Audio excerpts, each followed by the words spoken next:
ये एक मानव तस्कर का नया बनाया हुआ मानव शरीर से खून निकालने वाला मशीन था। वे लोग नकली इंसान डमी का इस्तेमाल करके यह टेस्ट कर रहे थे कि अगर किसी इंसान का खून पूरी तरह निकाला जाए तो प्रक्रिया कैसी होगी। लेकिन बॉस ने बस एक नजर में ही मशीन की कमी पकड़ ली। इंटर्न असिस्टेंट को कुछ समझ आता उससे पहले ही बॉस ने उसे एक हाथ से उठाकर मशीन पर लटका दिया, क्योंकि नकली इंसान हल्का होता है और दर्द होने पर तड़पता भी नहीं। इसलिए असली इंसान दर्द के बाद मशीन से छूट पाएगा या नहीं, यह पता लगाना जरूरी था। जैसे ही असिस्टेंट की रीढ़ में लोहे का हुक घुसा, वह दर्द से पागलों की तरह छटपटाने लगा। लेकिन चाहे वह जितनी भी ताकत लगा ले, वह उस जाल से निकल नहीं सका। यह देखकर बॉस बहुत खुश हुआ। मशीन चलने लगी और 2.5 साल से लटका असिस्टेंट बस मौत का इंतजार करने लगा। थोड़ी ही देर में लोहे के पंजे ने उसे कसकर पकड़ लिया। अगले ही पल 2 मोटी स्टील की सुइयां सीधे उसकी मुख्य धमनी में घुस गईं। फिर ताजा खून लगातार मशीन में खींचने लगा। सिर्फ कुछ ही समय में उस असिस्टेंट के शरीर में सिर्फ एक खाली खोल बचा।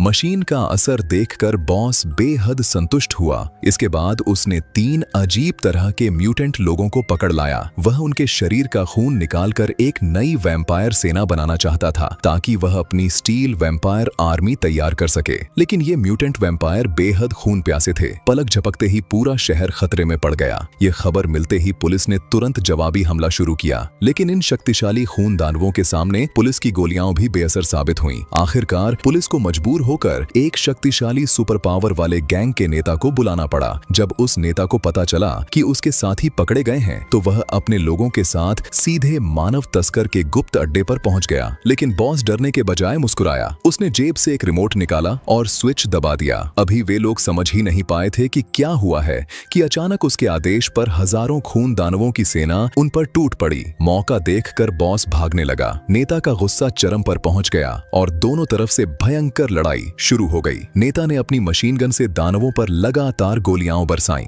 हालांकि वह बहुत ताकतवर था, लेकिन तभी उसके बैग में रखा बम फट गया। जोरदार धमाकों की आवाज गूंज उठी और बॉस का पूरा गुप्त अड्डा तबाह हो गया। म्यूटेंट लोगों को भी कहीं दूर भेज दिया गया। यह देखकर बॉस घबरा गया और तुरंत एक वैज्ञानिक के पास पहुंचा। उसने उसे धमकी दी कि वह उसके लिए नया बेस बनाए। लेकिन तब तक पुलिस और वैज्ञानिक पहले से ही तैयार थे। घात लगाकर बैठे पुलिस वालों ने तुरंत हमला कर दिया। बॉस को गोलियों से छलनी कर दिया गया और आखिर में उसे एक गहरे लिफ्ट शाफ्ट में धक्का दे दिया गया। इस तरह यह भयानक संकट आखिरकार खत्म हो गया। ऐसे ही मजेदार वीडियो देखने के लिए चैनल को सब्सक्राइब जरूर कर लें